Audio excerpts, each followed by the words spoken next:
आज के इस सेशन में जो डिस्कशन करेंगे, जो भी आज का जो पॉइंट ऑफ डिस्कशन है या टॉपिक ऑफ डिस्कशन है, वो है जनरल साइंस।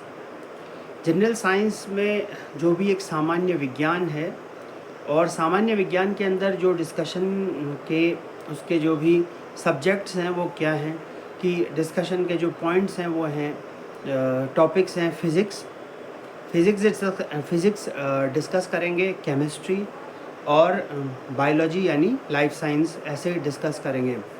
तो फिज़िक्स में जब लाइफ साइंस के अंदर फिज़िक्स में डिस्कशन करेंगे, तो फिज़िक्स में जो एक इंट्रोडक्टरी ये क्लास है लाइफ साइंस की, और जनरल साइंस की जो ये एक इंट्रोडक्टरी क्लास है जिसमें फ़िज़िक्स, केमिस्ट्री और बायोलॉजी यानी लाइफ साइंस के बारे में डिस्कस करेंगे, और साइंस एंड टेक्नोलॉजी को भी साथ साथ डिस्कस करते हुए चलेंगे।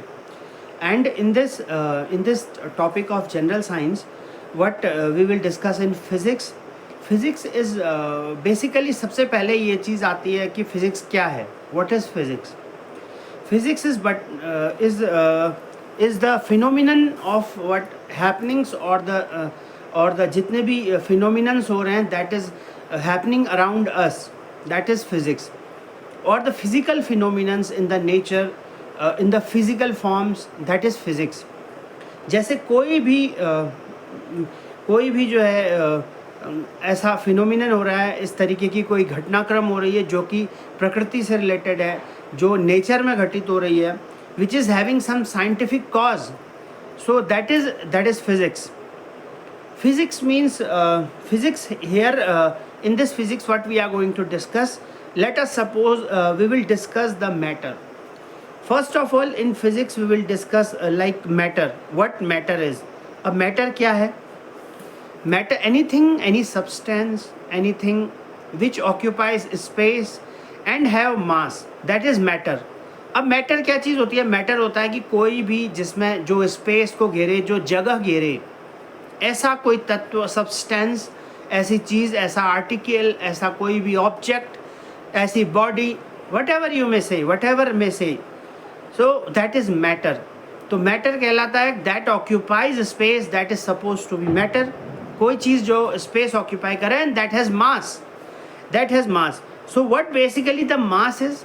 मास मतलब होता है the content in the body, the content in the object, the content in the article, that is mass. अब जैसे कोई भी चीज़ है, वट एवर दैट बॉडी में बी सम टेंजिबल और something else, let us suppose ये पेन है, this pen is having some mass, ये एक जगह घेर रही है, कहीं पर रखेंगे तो जगह घेरेगी, इसमें कुछ मास है, इसका कोई कंटेंट है, किसी चीज़ से मिलके बना है, किसी मटेरियल से कंपोज्ड है, तो इसे मास बोलेंगे। ऐसे सारी चीज़ों को, human body is also mass, everything is मास। अब लेट अस सपोज, कैसे समझते हैं किसी चीज़ को, जैसे प्लांट्स हैं, प्लांट्स किसी समय पर ग्रोथ करते हैं, पहले प्लांटेशन किया जाता है, पौधारोपण या वृक्षारोपण किया जाता है, वृक्षादन किया जाता है चीज़ों का।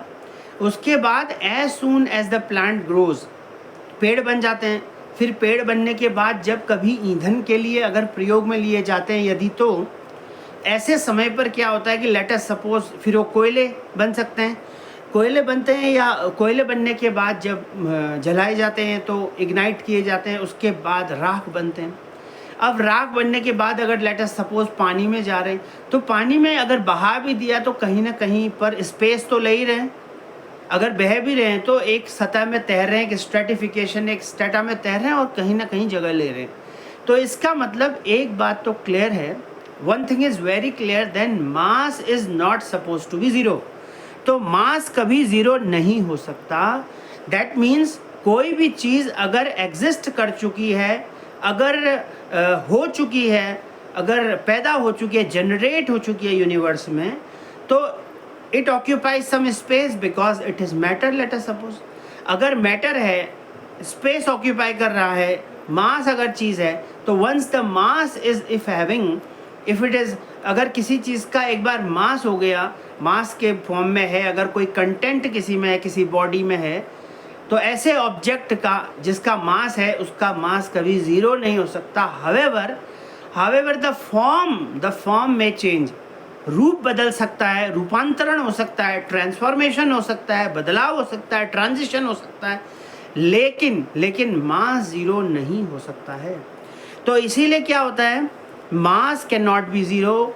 सो व्हाट इज मैटर? मैटर का मतलब होता है anything which occupies space in the universe, that is mass, that is suppose to be mass, that is supposed to be matter and it is having some mass and mass will never be zero। तो इस तरीके से matter पढ़ेंगे और matter के states पढ़ेंगे कि कोई भी चीज़ क्या सॉलिड फॉर्म में है, क्या लिक्विड फॉर्म में है, या फिर गैशियस फॉर्म में है, गैस फॉर्म में, किस रूप में है, either it is in solid, क्या ठोस रूप में है या लिक्विड रूप में, यानी तरलता के रूप में है, पतले द्रव्य या फ्लूइड के रूप में है, या फिर गैस के रूप में है। और ये तीनों के तीनों चीज़ें जो है मैटर का हिस्सा बनती हैं, है ना। तो इट इज़ सॉलिड आइदर, क्या स्टेट है, क्या अवस्था है, कोई भी चीज़ जो ऑक्यूपाई स्पेस कर रही है, जो जगह घेर रही है, क्या वो सॉलिड है, क्या वो ठोस चीज़ है, या कोई लिक्विड है, पतला है, बह जा रहा है, हैविंग सम मोशन, और या फिर गैस है। ये तीनों के तीनों चीज़ें जो हैं ये मैटर की स्टेट हैं। और conclusively and summarizedly that is states or that is matter। so अब एक चीज़ यहाँ पर बहुत इम्पॉर्टेंट है, मास एंड वेट, ये भी बहुत इम्पॉर्टेंट है, आइदर में एस्क्ड इन एग्जाम्स, और वैसे भी पता ही होना चाहिए कि जगह जगह पर जो है ये चीज़ें बहुत बेसिक हैं, in also in the either in college education, in school education, either in simple general knowledge education, competitive exams, or for the general information gathering, these things are very important। ये जो बिल्कुल चाहे सामान्य सूचना को ग्रहण करने के लिए हो, विद्यालयी शिक्षा में हो, और महाविद्यालय या यूनिवर्सिटीज़ और विश्वविद्यालय शिक्षा में प्रयोग होना हो, या फिर स्वतः ही अगर इस चीज़ के बारे में कभी रिसर्च या और चीज़ें हों, तो ये बेसिक जो है, ये फंडामेंटल्स तो पता होने ही हैं। कि जनरल साइंस में मान लीजिए कि अगर मास और वेट में अगर अंतर पूछेंगे तो क्या है, जहाँ पर मास को अगर सिग्निफाई m से करते हैं, स्मॉल m या जैसे भी करते हैं, तो वेट को w से करते हैं। w is equal to formula होता है m इंटू जी। तो मास इंटू ग्रेविटी जो है वो वेट बन जाता है।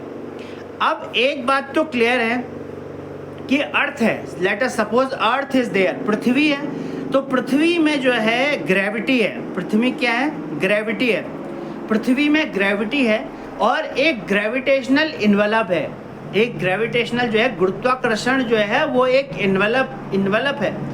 अगर अर्थ की जो ग्रेविटेशनल फोर्स है और इन्वेलप से कोई ऑब्जेक्ट बाहर आ जाता है, if it goes outside the proximity and periphery of the gravitational envelope, तो ऑब्वियस सी बात है कि हवा में तैरेगा या फिर ऐसे ही लटकता रह जाएगा चीज़ें।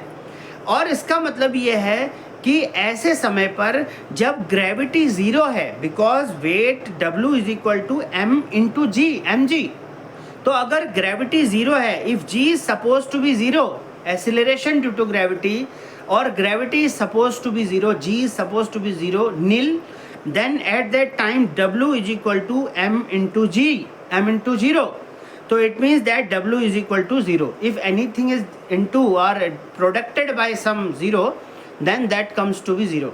So W weight is supposed to be 0. इसका मतलब ये है कि mass cannot be 0 and weight can be 0. तो ये अंतर mass और weight के बीच में देखने को मिलता है। अगर mass cannot be 0 कह रहे हैं, तो it means that there is always a finite value of any object, any body, any article. So it means that if any article exists in the universe, it will take some space, it will occupy some of the space, and consequently termed to be as or nomenclatured to be as what? Mass. And mass cannot be 0, and if mass cannot be 0, then it is something called to be as the finite valued parameter. Then it is called what? Finite valued parameter. So mass and weight, the difference between mass and weight is this. और भी आगे क्या पढ़ेंगे, volume पढ़ेंगे, है ना। Volume मतलब जैसे फॉर एग्जांपल कोई एक वेसल है, बर्तन है, या कोई भी एक चीज़ है, क्यूब है, क्यूबॉइड है, कोई बर्तन है, बर्तन के अंदर कितना पानी आएगा, कितना द्रव्य आएगा, कितना सामान कंटेंट आएगा, वो सब वॉल्यूम तय करता है। और वॉल्यूम हमेशा क्या होता है, length into breadth into height से डिफाइन होता है। तो इसका 3D जो नॉर्मल एक जो चीज़ होती है उसे वॉल्यूम से डिफाइन करते हैं, क्योंकि वॉल्यूम जो है वो कंटेनिंग कैपेसिटी को दिखाता है, एक धारण क्षमता को दिखाता है। जैसे मान लो एक पानी की टंकी बनाई है बड़ी सी कहीं पर, तो उसमें कितना पानी आएगा। अगर कोई जो है कि कोई भी कंटेंट जो है, कोई भी मतलब राशन बनाने के लिए, या कोई भी एक फूड कैरिंग कैपेसिटी का टैंक है, या कोई गैसियस टैंक है, कोई बॉयलर है, बॉयलर के अंदर कितना पानी डालेंगे कि स्टीम जब बनाना है। तो इसका मतलब ये है कि किसी भी चीज़ पे, किसी भी वेसल पे, किसी भी क्वांटिटी बेयरिंग जो भी मटेरियल है, ऐसे मटेरियल में कितना कंटेंट आ जाएगा, ये जो बताने जा रहा है वो तो वॉल्यूम है, वॉल्यूम ही ऐसा बताने जा रहा है। So these are some of the parameters, they are called the physics parameters और द फिजिक्स क्वांटिटीज। इनको बोलते हैं फिजिक्स की क्वांटिटीज बोलते हैं। तो इसीलिए ये फिजिक्स में पढ़ने जा रहे हैं। कहीं ना कहीं डेंसिटी मतलब होता है घनत्व, किसी चीज़ का घनत्व जो है वो डेंसिटी को दिखाता है।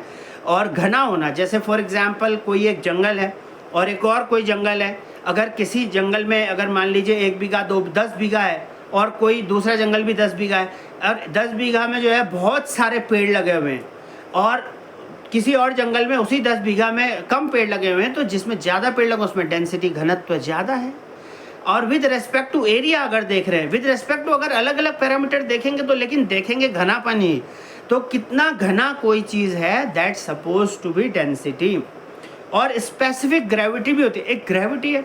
अब ग्रेविटी क्या, जैसे मान लीजिए चल पा रहे हैं, या फिर as we are moving, as all are moving in this universe, in this world, so it means that what we are, all the entities, if they are moving, तो इसका मतलब because of the gravitational force, एक गुरुत्वाकर्षण बल है जो पैरों को थामने के लिए, जो भी मूविंग स्टेप्स है उनको एक ग्रिप प्रोड्यूस करके चिपकाने के लिए रिस्पॉन्सिबल है। तो कहीं ना कहीं एक ग्रेविटेशनल एक एनवेलप है, एक ग्रेविटेशनल फोर्स है, एक ग्रेविटेशनल एक चुंबकीय जो प्रभाव है, that is called to be gravity. अब एक चीज़ और पढ़ेंगे, बहुत इंपॉर्टेंट है, always asked in exams and normally also ये पता भी है कि आर्किमिडीज का प्रिंसिपल क्या होता है, आर्किमिडीज या बायोएंसी का प्रिंसिपल क्या होता है। तो आर्किमिडीज का क्या प्रिंसिपल, लेट अस सपोज कोई बर्तन है या कोई बक्सा है, अगर पानी में फेंक दिया, अगर ऊपर से ब्रिज में खड़े हो गए पुल में और नीचे पानी में फेंक दिया, या कहीं पर भी एक घर में छोटी सी बाल्टी में या वैसली में फेंक दिया, अगर ऐसे फेंक के देखा तो क्या होता है कि पानी में वो डूब जाता है, और जितने स्पेस को नीचे पानी में टच करके छूता है और पकड़ता है, उतने स्पेस का पानी ऊपर फेंक देता है।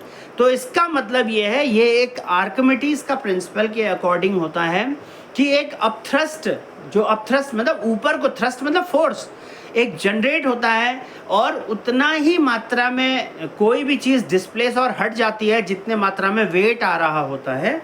तो इसे ही बोलते हैं आर्किमिडीज का जो प्रिंसिपल है, आर्किमिडीज का जो भी थ्योरी है, टेक्निक है, यही आर्किमिडीज ने डेवलप किया था। और कहीं ना कहीं प्रेशर बैरोमीटर भी है। अब बैरोमीटर क्या होता है भाई, बैरोमीटर जो है वो प्रेशर को डेवलप करने के लिए, प्रेशर को जो है क्वांटिफाई करने के लिए, मेजर करने के लिए, और जो भी डिवाइस यूज़ होता है और जो इंस्ट्रूमेंट यूज़ होता है उसे बैरोमीटर कहते हैं।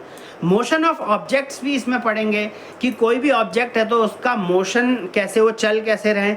और न्यूटन्स लॉ भी यहीं पे पढ़ लेंगे कि न्यूटन्स का फर्स्ट लॉ क्या है, सेकंड लॉ क्या है और थर्ड लॉ क्या है। न्यूटन्स का फर्स्ट लॉ क्या है कि जब तक कोई ऑब्जेक्ट को हिलाओगे नहीं, अपने आप हिलने वाला नहीं है। when an object is not supposed to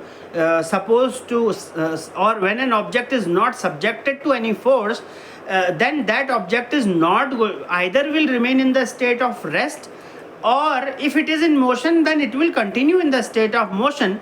कि whenever the reciprocatory force, जब कभी भी कोई एंटिसिपेटिंग फोर्स या ऐसा जो प्रतीकात्मक बल है उसको लगाया ना जाए कि जब तक कि कोई मोशन को अपोज ना किया जाए कि अब रुक जाओ, या फिर किसी आराम से बैठे हुए को ऐसे धक्का न जाए और बोला जाए कि चलो चलो भाई। तो इस तरीके से जो है that is called Newton's first law. प्रथम जो नियम है न्यूटन का ऐसा है। न्यूटन सेकेंड लॉ क्या, उसने बोला कि force is directly proportional to, let us suppose, acceleration. कि एक्सीलरेशन मतलब होता है कितनी तेजी से चल रहे हैं, कितने फोर्स को और किस स्पीड या किस वेग से चल रहे हैं। और जो एक्सीलरेशन होता है, और जितना ज़्यादा एक्सीलरेशन होगा, जैसे गाड़ी में देते हैं एक्सीलरेटर, और जितना ज़्यादा एक्सीलरेशन देते हैं उतना ज़्यादा मूवमेंट या मोशन में इम्पार्ट होता है, उतना फोर्स जनरेट होता है। अगर गाड़ी के रूप में देखते हैं तो वो टॉर्क है, क्योंकि किसी भी मूविंग बॉडी में अगर फोर्स है तो वो टॉर्क के रूप में होता है। और कोई भी linear and to and fro मतलब आगे पीछे वाला जो मोशन है दैट इज फोर्स कहलाता है। अब वो फोर्स क्या हो सकता है, दैट फोर्स में बी टेंसाइल है ना, और कॉम्प्रेसिव फोर्स भी हो सकता है। इसका मतलब ऐसा फोर्स जो खिंचाव कर रहा है और ऐसा फोर्स जो दबाव लगा रहा है। तो इसीलिए टू एंड फ्रो मोशन जिसे कहते हैं। तो F is directly proportional to A है, तो अगर फॉर्मूला खोलेंगे तो F is equal to m into A. इसका मतलब mass into acceleration is equal to force. ये न्यूटन सेकेंड लॉ है। थर्ड लॉ क्या है, to every action there is an equal and opposite reaction. कि जितना एक्शन होगा उतना ही अपोजिट रिएक्शन भी होगा, जितना क्रिया होगी उतनी ही प्रतिक्रियात्मक बल भी जनरेट होगा। ये न्यूटन थर्ड लॉ। तीनों के तीनों जो है ये यूनिवर्सली एक्सेप्टेड लॉज है। इसका मतलब ये है कि ये ब्रह्मांड के हर एक क्षण और कण में, और हर एक आर्टिकल में, हर एक पार्टिकल में, हर एक एटम में, हर एक मॉलिक्यूल में, हर एक सेल में लगने वाले जो हैं ये प्रिंसिपल्स हैं, फिनोमिनन्स हैं। इसीलिए इनको universally accepted and universally recognised जो है they are so called to be the Newton's laws. Velocity and acceleration क्या होता है, वेलोसिटी मतलब वेग होता है, कितनी तेजी से चल रहे हैं वेलोसिटी है। और एक्सीलरेशन क्या है, सबसे पहले वेलोसिटी एक्सीलरेशन समझने से पहले डिस्प्लेसमेंट को समझ लेना चाहिए। डिस्प्लेसमेंट मतलब होता है एक बॉडी अगर जैसे यहाँ पे है और खिसक के यहाँ आ गई तो कितना डिस्प्लेस हुई, कितना अपनी जगह से खिसक के आगे या पीछे गई, तो उसे डिस्प्लेसमेंट कहते हैं। विस्थापन बोलते हैं। जैसे कई बार होता भी है, डिजास्टर आ जाता है, डिजास्टर से खिसकना पड़ता है, छोड़नी पड़ती है अपनी जगह, इधर उधर आना पड़ता है। कई बार रोजगार के लिए, कई बार माइग्रेंट करना पड़ता है, कई बार वैसे ही घूमने के लिए चले जाते हैं, डिस्प्लेस होते हैं। ऐसे ही दौड़ने भागने शाम को सुबह शाम घूमने जाते हैं सेहत बनाने के लिए, तो डिस्प्लेसमेंट करते हैं। तो ऐसे ही डिस्प्लेसमेंट है। तो और ऐसे ही अगर rate of change of displacement with respect to time है तो उसे वेलोसिटी कहते हैं। मतलब समय के अनुसार कितना बदलाव हो रहा है वो वेलोसिटी कहलाता है। और एक्सीलरेशन जो है rate of change of velocity with respect to time कहलाता है एक्सीलरेशन। तो वेलोसिटी में समय के अनुसार कितना बदलाव है वो एक्सीलरेशन है, और समय यानी टाइम ही एक वो पैरामीटर है जिसके अनुसार बदलाव को यानी चेंजेस को मेजर करते हैं। और अब एक डिफरेंस है कि वेलोसिटी और स्पीड में क्या अंतर है। लेट अस सपोज कोई गाड़ी से जा रहा है अपनी, और किसी ने बोला कि कोई 30 या 40 किलोमीटर पर आवर के हिसाब से चलेगा, या 50 किलोमीटर 60 किलोमीटर के पर आवर से चलेगा। अगर ऐसा बोला कि लेट अस सपोज 40 किलोमीटर पर 50 किलोमीटर पर आवर, तो ये स्पीड है कि कितना किलोमीटर हर एक घंटे में तय कर लेगा, वो स्पीड है। लेकिन अगर इसके साथ साथ कितना किलोमीटर पर आवर किस डायरेक्शन में तय करेगा, किस लेटरल की ओर बढ़ेगा, लेटरल मतलब साइड यानी डायरेक्शन की ओर बढ़ेगा, either north, either east, west और साउथ, किस जगह पर बढ़ेगा, तो that is suppose to be velocity. So it means that velocity is having magnitude as well as direction. ऐसा क्वांटिटी, इस तरीके की quantity which is having some magnitude as well as direction, that is called velocity. और speed क्या होता है, that is only magnitude. Magnitude का मतलब होता है सिर्फ और सिर्फ वैल्यू यानी क्वांटिटी को ही मैग्नीट्यूड कहते हैं। जैसे 50 किलोमीटर पर आवर बोला तो 50 जो है किलोमीटर पर आवर, तो 50 यहाँ पे क्या हो गया, मैग्नीट्यूड ऐसे हो गया, क्वांटिटी हो गई, या एम्पलीट्यूड भी बोलते हैं, हो गई। तो अगर डायरेक्शन भी है तो फिर डायरेक्शन भी बोलेंगे। तो इसीलिए स्पीड और वेलोसिटी में यही अंतर है कि स्पीड जहाँ मैग्नीट्यूड ही मैग्नीट्यूड है, और वेलोसिटी जो है मैग्नीट्यूड और डायरेक्शन है। तो जिसमें मैग्नीट्यूड ही मैग्नीट्यूड है स्पीड में, उसे स्केलर क्वांटिटी कहते हैं। इसका मतलब ऐसी क्वांटिटीज जिनमें सिर्फ और सिर्फ मैग्नीट्यूड होता है, they are suppose to be scalar, as well as those quantities which are recognized with, or which are aimed with, which are what's posed with magnitude as well as direction, then they are called to be as vector quantities. So vector, what are vector quantities? Vector quantities, they are nothing vector quantities but those quantities which are having magnitude as well as direction, that they are called velocity. So this is a basic difference or fundamentally generated comparison between speed and velocity. Now what next is difference between distance and displacement. Distance और displacement में क्या अंतर है? We will discuss all these things. ये सारी की सारी चीज़ें और भी आगे करेंगे. This is introductory class, but in the certain time span whatever how much we can cover up with the topics, तो we are going to look at this in this discussion.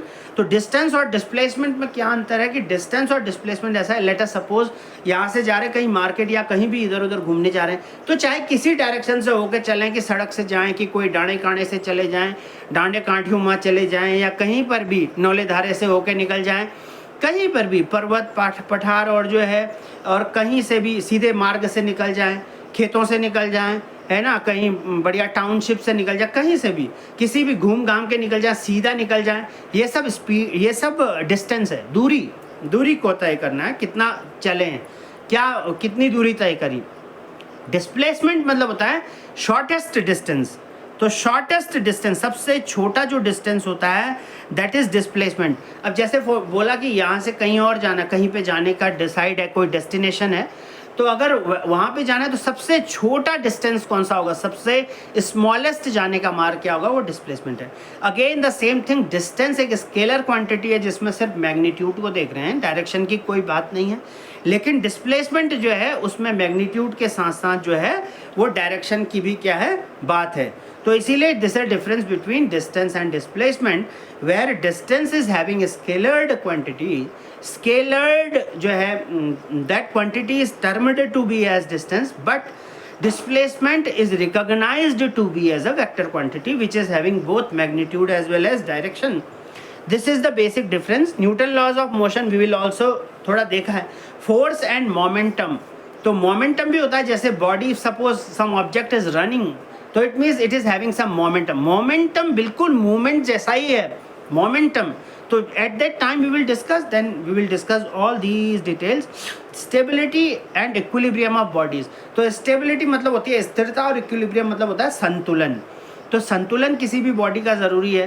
तो जैसे यहाँ बैठे हुए हैं तो gravitational force है, तो तब आराम से बैठे हुए हैं, तो कहीं ना कहीं कोई ना कोई इक्विलिब्रियम की स्टेट होती है हर एक बॉडी में. तो because every body is having some mass, every body is having some inertia. तो किसी भी ऑब्जेक्ट में कोई मास है, इनर्शिया, ये सब कुछ है, तो इक्विलिब्रियम की स्टेट को भी एक तलाशना जरूरी है कि किसी भी ऑब्जेक्ट या बॉडी में हर जगह से लगने वाले forces, either tensile either compressive, कब जाकर के बैलेंस होंगे, तो कौन सी वो इक्विलिब्रियम की स्टेट आएगी, जहाँ पर इक्वलिटी या इक्वल टू समथिंग बोला जाएगा कि this equal to this. Gravitation है elementary idea of work, power and energy. Work क्या होता है, काम करना, कोई भी कार्य करना, कार्य की सिद्धि करना. तो सिद्धि का, कार्य की सिद्धि प्रमाणन ही जो है वर्क कहलाता है. और उसके लिए पावर चाहिए. पावर मतलब शक्ति, और एनर्जी मतलब ऊर्जा. तो एनर्जी क्या होता है, अगर ऊर्जा होगी, खाना खाएंगे तब काम कर पाएंगे, खाना खाएंगे या कोई भी गाड़ी में फ्यूल डालेंगे तब चल पाएगा. तो इसका मतलब क्या है, energy, it means while doing some work what is needed, energy. और एनर्जी क्या होता है, पावर जब समय के अनुसार इनटू होता है तो energy E is equal to P into T. कोई पावर अगर जनरेट हो रही है और किसी निर्धारित समय तक हो रही है, दोनों को मल्टीप्लाई करेंगे तो एनर्जी है. और जितनी ऊर्जा पैदा होगी उतना वर्क होने की संभावना है. क्योंकि चाहे वर्क करना है तो वर्क में be produced either in mechanical terms, either in mechanical work में be there, either electrical work में be there, any type of energy is there. और every energy is getting to harnessed to get what, to do the some work, to do some work. तो कोई भी energy को harness और खींचाई इसलिए जाता है, लिया जाता है, इनटेक किया जाता है, क्या कि कुछ ना कुछ काम किया जा सकेगा. और उसके बाद हीट पढ़ेंगे. ऊष्मा क्या होती है, जैसे करंट है तो करंट में भी हीट, और वैसे भी हीट क्या है, स्पेसिफिक वैल्यू क्या है, और फिर कैलोरीफिक वैल्यू क्या होती है, ये सब चीज़ें पढ़ेंगे और टेम्परेचर एंड हीट को भी देखेंगे और change of state and latent heat को देखेंगे and then transfer of heat of. ये सब सारी की सारी जो चीज़ें हैं ये डायनेमिक्स के अंदर आती हैं, थर्मोडायनेमिक्स के अंदर आती हैं। Thermo means heat and dynamic मतलब मोशन। तो हीट का मोशन इधर से उधर हीट का ट्रांसफ़र करना, क्योंकि अगर एक ऑब्जेक्ट गर्म है, कोई एक ऑब्जेक्ट ठंडा है, तो गर्म ऑब्जेक्ट और ठंडे ऑब्जेक्ट को अगर मिला के रख दिया तो हीट जो है वो हमेशा गर्म ऑब्जेक्ट से ठंडे ऑब्जेक्ट की तरफ ट्रांसफ़र करेगी तब तक जब तक दोनों की हीट का जो कंटेंट है, टेम्परेचर का जो डिफरेंस है वो इक्वल ना हो जाए। ऐसा भी जो है वो होता है, दैट इज़ थर्मोडाइनमिक्स में इन चीज़ों को पढ़ते हैं। और इसके अलावा साउंड वेव्स हैं, प्रॉपर्टीज़ हैं और कुछ इंस्ट्रूमेंट्स हैं, रेक्टिलिनियर प्रोपेगेशन ऑफ लाइट है। क्योंकि कोई भी जो है कोई भी जो है लाइट है उसका पार्टिकल नेचर भी है और वेव नेचर भी है। रिफ्रैक्शन है, रिफ्लेक्शन है। रिफ्लेक्शन मतलब पलट के चले जाना, रिफ्रैक्शन मतलब जिस भी बॉडी में डाला जा रहा है उससे आर पार हो जाना, रिफ्रैक्शन कहलाता है। ओपेक बॉडीज़ वो होती हैं जो अपने आप से आर पार नहीं जाने देती हैं चीज़ों को। ट्रांसपेरेंट वो होती हैं जो आराम से जाने देती हैं आर पार। ट्रांसलूसेंट वो होती हैं जो आधा जाने, पार्शियली जाने देती हैं, मतलब आधा जाने देती हैं, पूरे मात्रा में नहीं जाने देती हैं। तो इस तरीके से ह्यूमन आइज़ मतलब ऑप्टिक्स भी पढ़ेंगे कि क्या होता है मायोपिया, क्या होता है हाइपरमेट्रोपिया, दूर दृष्टि दोष और निकट दृष्टि दोष क्या होता है, और जो है कि इसमें रेटिना क्या होता है और प्यूपिल क्या होता है, और बहुत सारी चीज़ें आई के जितनी भी चीज़ें हैं वो सब इसमें डिस्कस करेंगे। और spherical mirrors and lenses, concave और कॉनकेव, उत्तल और अवतल जो भी दर्पण हैं उनकी डिस्कशन लगाएंगे। और कहीं ना कहीं आर्टिफिशियल मैग्नेट्स को देखेंगे कि मैग्नेट का काम खींचने का होता है और करंट में भी मैग्नेटिक इफेक्ट होता है। इलेक्ट्रिक करंट में, इलेक्ट्रिक करंट मतलब इलेक्ट्रॉन्स का मूव करना ही करंट कहलाता है। आई से डिनोट करते हैं, I is equal to D Q upon D T बोलते हैं। ये सारी की सारी चीज़ें we will discuss and magnetism we will discuss. और electrostatic and electrodynamic we will also discuss. Electrostatic मतलब क्या होता है कि जब दो चार्जेस या दो से ज़्यादा एन नंबर ऑफ चार्जेस एक अपनी जगह पर बैठे हुए हिल नहीं रहे, मोशन नहीं कर रहे हैं, लेकिन फिर भी एक दूसरे पर क्या प्रभाव डाल रहे हैं, कैसा फोर्स जनरेट कर रहे हैं, क्या वो एट्रैक्टिव फोर्स है, क्या वो रिपल्सिव फोर्स है, तो किस तरीके का फोर्स जनरेट कर रहे हैं, तो ये इलेक्ट्रोस्टैटिक्स में डिफाइन होता है। और स्टैटिक मतलब रुके रहना और इलेक्ट्रो मतलब इलेक्ट्रॉन्स के द्वारा, तो इसीलिए। और इलेक्ट्रोडायनेमिक मतलब होता है कि जब इलेक्ट्रॉन्स मूव कर रहे हैं यानी जब करंट बह रही है, तो ऐसे समय पर इलेक्ट्रॉन्स के जो डायनेमिक यानी मोशन का जो स्टडी है दैट इज इलेक्ट्रोडायनेमिक्स कहलाता है। इसके इतने जो है ओम्स लॉ करेंगे। ओम्स लॉ में वी विल डिस्कस कि if the temperature and if the pressure and humidity, ये सभी फिजिकल कंडीशंस कहलाती हैं। If the physical condition of all the conductors, all the materials they are subjected to unchanged, अगर physical properties change नहीं हो रही हैं ऐसे समय पर करंट इन एनी मटेरियल और conductor mostly is directly proportional to voltage. इसका मतलब करंट जो है वोल्टेज के प्रोपोर्शनल है। इसका मतलब ये है voltage is also proportional to current और V is equal to I into R. तो R होता है रेजिस्टेंस, I होता है करंट, वो होता है वोल्टेज।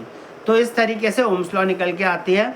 अब एक चीज़ यहाँ पे देखने की है कि current can not exist without voltage. अगर वोल्टेज नहीं होगी तो वोल्टेज नहीं होगी तो क्या नहीं होगी, एक पोटेंशियल नहीं होगा, एक क्षमता नहीं होगी जिसे करंट को फ्लो करने की, या इलेक्ट्रॉन्स का फ्लो करना ही तो करंट है। तो इसीलिए वोल्टेज के बिना करंट प्रोड्यूस नहीं होती है, लेकिन वोल्टेज करंट के बिना एग्जिस्ट कर सकता है। बस ये एक बेसिक डिफरेंस यहाँ पर देखने को होता है। ओम्स लॉ भी डिस्कस करेंगे और ओम्स लॉ हमेशा लीनियर जो भी सर्किट्स होते हैं उनमें होल्ड करता है, थ्योरी ऑफ सुपरपोजिशन को फॉलो करता है ओम्स लॉ। इतनी सारी बातें पता होनी है। इसके अलावा जो है व्हाट वी विल डिस्कस, इसके अलावा जो है some electrical circuitries we will also discuss, what are the different electrical networks we will also discuss, and lighting and magnetic effects of current. जैसे फॉर एग्जांपल इमर्सन रॉड होती है, घर में कोई भी चीज़ है, कोई भी एक वायर है, नेकेड वायर है, अगर इंसुलेशन नहीं है, बाहर से कोई इंसुलेशन कोटिंग नहीं है, ऐसे में अगर कोई करंट बह रहा है तो करंट तो लगेगा ही, स्वाभाविक सी बात है। है ना। ऐसा तो ये प्रिकॉशनरी मेजर भी ऐसा ना किया जाए तो करंट तो लगेगा ही। So when the current is subjected, तो क्या होगा कि करंट जो है या तो अपनी ओर खींच लेगा, चिपका लेगा, या फिर छटक के छोड़ देगा। तो अगर चिपका लेगा तो वो अट्रैक्शन है, और जो छटक देगा तो वो रिपल्शन है। तो अट्रैक्शन और रिपल्शन तो मैग्नेट में होता है, मैग्नेटिक इफेक्ट। इसका मतलब करंट में मैग्नेटिक इफेक्ट है, ये भी चीज़ है। करंट में हीटिंग इफेक्ट भी है, इमर्सन रॉड से पानी गर्म करते हैं, या जो भी चीज़ें हैं, जो भी मैग्नेटिक सर्क्यूटरी, जो भी इलेक्ट्रिक सर्क्यूटरी से जब देखते हैं, अवन है या जो भी चीज़, उसके पीछे जब सामने पे हाथ लगा के देखते हैं तो गर्म होता है, इलेक्ट्रिक कैटल में गर्म हो जाता है। तो इस तरीके से जो है हीटिंग के भाव दिखते हैं, हीटिंग दिखती है। एक्सरेज क्या होता है, प्राइमरी और सेकेंडरी सेल्स क्या होते हैं, और पम्प्स क्या होते हैं, हाइड्रोमीटर, प्रेशर कुकर, और thermoflask and gramophone, telegraphs and telephone, and periscope, telescope, microscope, and mariner's compass, and lightning conductors, and safety fuses. घरों में लगे होते हैं safety fuses, power safety devices भी होते हैं कि सबसे पहले कोई भी चीज़ होगी तो फ्यूज़ उड़ेगा, या कोई भी जो भी इंसुलेशन देने के लिए या जो भी ब्रेकडाउन करने के लिए लगाया है, अनहेल्दी सेक्शन अगर कोई हो जाए हेल्दी सेक्शन से के लिए, इस तरीके से जो भी safety measures whatever has been taken, दो safety measures that would be what either it may be burnt और व्हाटसोएवर, जो भी होगा, फ्यूज़ होगा तो फ्यूज़ पहले, फ्यूज़ ही जो होता है रप्चरिंग होती है, that is called rupturing. In high voltage engineering जब कभी भी लेक्चर होंगे, जैसे जैसे उसमें डिस्कशंस डाले जाएंगे, तो एट दैट टाइम सारा का सारा वो पूरा इंसुलेशन पर ही है, इंसुलेशन ब्रेकडाउन पर ही हाई वोल्टेज इंजीनियरिंग है। आइदर दैट में भी extra high voltage, ultra high voltage और व्हाटसोएवर। तो ये सब कुछ फिजिक्स के पोर्शन में डिस्कस करेंगे, जनरल साइंस में, कि किस तरीके से देखा था state of matter, mass, weight and matter को देखा कि क्या स्पेस को घेरने वाली चीज़ को मैटर कहते हैं, सॉलिड, लिक्विड, गैसियस तीनों फॉर्म में हो सकती है, और मैटर हो सकता है, एलिमेंट्स भी हो सकते हैं, और एलिमेंट्स में क्या है कि कंपाउंड जो है कि सॉलिड फॉर्म में हो सकता है, और मिक्सचर भी हो सकता है, मिक्सचर के रूप में भी हो सकता है, और जो है सब्सटेंस भी हो सकता है, कोई भी तत्व हो सकता है। तो इस तरीके से चीज़ों के रूप में, और कोई मटेरियल हो सकता है, क्योंकि ये सब चीज़ें जगह घेरती हैं। मास होता है इन सब चीज़ों का, और मास कभी भी ज़ीरो किसी चीज़ का होता नहीं है। और जो वेट है वो ज़ीरो हो सकता है, W=m/g। जहाँ पर ग्रेविटी नहीं है तो वहाँ वेट ज़ीरो है, ये एक अंतर दोनों में है। और अगर फोर्स के बारे में देखें तो लीनियर, अगर कोई सीधा टू एंड फ्रो मोशन है तो फोर्स है, चाहे टेंसाइल मतलब खिंचाव वाला फोर्स है, और कंप्रेशन मतलब दबाव वाला फोर्स है। और लीनियर अगर कोई भी चीज़ है तो फोर्स में है। अगर कोई सर्कुलर में है, घूमने वाली चीज़ है, तो वो टॉर्क है। तो टॉर्क = फोर्स इंटू रेडियस। तो जिस भी तरीके, जिस रेडियस या जिस सर्कुलर आइडेंटिटी में जो लगने वाला फोर्स है, that is suppose to be what torque कहलाता है। तो ऐसे ही जो भी और चीज़ें अभी देखी हैं कि फाइनाइट वैल्यूड जो पैरामीटर है वो एक मास है, और वेट में बी ज़ीरो, दैट में एज्यूम्स टू बी नील। ऐसे ही वेक्टर और स्केलर क्वांटिटीज़ को भी देखा है कि स्केलर क्वांटिटीज़ में सिर्फ मैग्नीट्यूड होता है, वेक्टर क्वांटिटीज़ में मैग्नीट्यूड और डायरेक्शन होती है, और जो स्पीड है वो स्केलर क्वांटिटी है सिर्फ मैग्नीट्यूड के साथ, और जो वेलोसिटी है वो वेक्टर क्वांटिटीज़ है मैग्नीट्यूड और डायरेक्शन के साथ। इसी तरीके से अंतर जो है डिस्टेंस और डिस्प्लेसमेंट में है कि डिस्टेंस जो है वो एक स्केलर क्वांटिटी है, सिर्फ कितना डिस्टेंस ट्रेवल किया। अगर किस डायरेक्शन में डिस्टेंस ट्रेवल किया बोलेंगे, जो कि वेक्टर क्वांटिटी है, जिसमें मैग्नीट्यूड और वेक्टर दोनों हैं, मैग्नीट्यूड और डायरेक्शन दोनों ही हैं, वो डिस्प्लेसमेंट है। तो इसीलिए जो है कि ये बेसिक डिफरेंस है। बैरोमीटर है कि प्रेशर मेजरमेंट कैसे होता है, और भी जितने भी जो मैकेनिकल जो पैरामीटर्स हैं, इलेक्ट्रिकल पैरामीटर्स हैं, करंट कैसे फ्लो करती है, I=dq/dt अगर है, rate of change of charge with respect to time is current. और रेजिस्टेंस जो होता है, रेजिस्टेंस किसी भी मटेरियल का वो होता है जो करंट के फ्लो करने में बाधा पैदा करे, हिंड्रेंस पैदा करे, अपोजिशन पैदा करे, तो रेजिस्टेंस है। जितना ज़्यादा रेजिस्टेंस होगा उतना कम करंट कहीं पे फ्लो करेगा। अगर रेजिस्टेंस इनफाइनाइट होगा तो करंट लीस्ट होगा, इनफाइनाइट होगा तो करंट ज़ीरो होगा। ये भी आइडियली करंट क्या होगा, ज़ीरो होगा। If resistance is suppose to be what infinite, तो इतना ज़्यादा इनर्शिया और विरोध हो जाएगा कि करंट जा ही नहीं पाएगा वहाँ से। आई इज इक्वल टू 0 हो जाएगा और नियर अबाउट व्हाट नील हो जाएगा. So these all are the things which comes under physics. तो फिजिक्स के साथ ये सब एक्सरेज क्या होता है और सिंपल हार्मोनिक मोशन क्या होता है और जो है कि सिंपल पेंडुलम क्या है, पुलीज क्या है और कैसे एक्शन और रिएक्शन का फोर्स है, न्यूटन्स के लॉज क्या क्या हैं, न्यूटन का पहला दूसरा तीसरा नियम, ये ऐसे करके अभी देखा था. वर्क, पावर और energy. Energy is equal to power into T, E is equal to P into T. और एनर्जी करेंगे तो वर्क होगा. ठीक है, एनर्जी जब होगा तो ऊर्जा होगी तो ही कार्य हो पाएगा. तो इस तरीके से this is the basic gist, this is the basic all the fundamental, mostly either asked in exams और नॉर्मली पता भी होने चाहिए, पॉइंट ऑफ डिस्कशन. हावेवर अगर कोई और क्वेरी है या कोई भी और चीज़ है जानने की इच्छा है, कोई स्पेशल टॉपिक जिस पे डिस्कशन हो सकता है, तो कमेंट बॉक्स पे भी लिखा जा सकता है. And that may be asked when ever the time अलॉज. जैसे समय जो है समयानुकूल अवस्था रहेगी या जैसे भी समय रहेगा उसको बताया जाएगा, कराया जाएगा.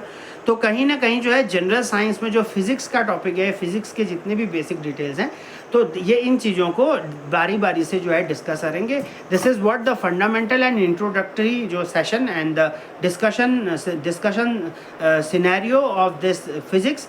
And in the near coming जो discussion there in the near coming presentations of the physics, what we will discuss all the details. और जितने भी ज़्यादा के ज़्यादा जो भी टॉपिक्स अभी बोले हैं वो सारे के सारे आने वाले जितने भी डिस्कशंस हैं या प्रेजेंटेशन सेशंस हैं या सेशंस हैं उनमें डिस्कस करेंगे. फ़िलहाल इस सेशन के लिए जो है इतना ही.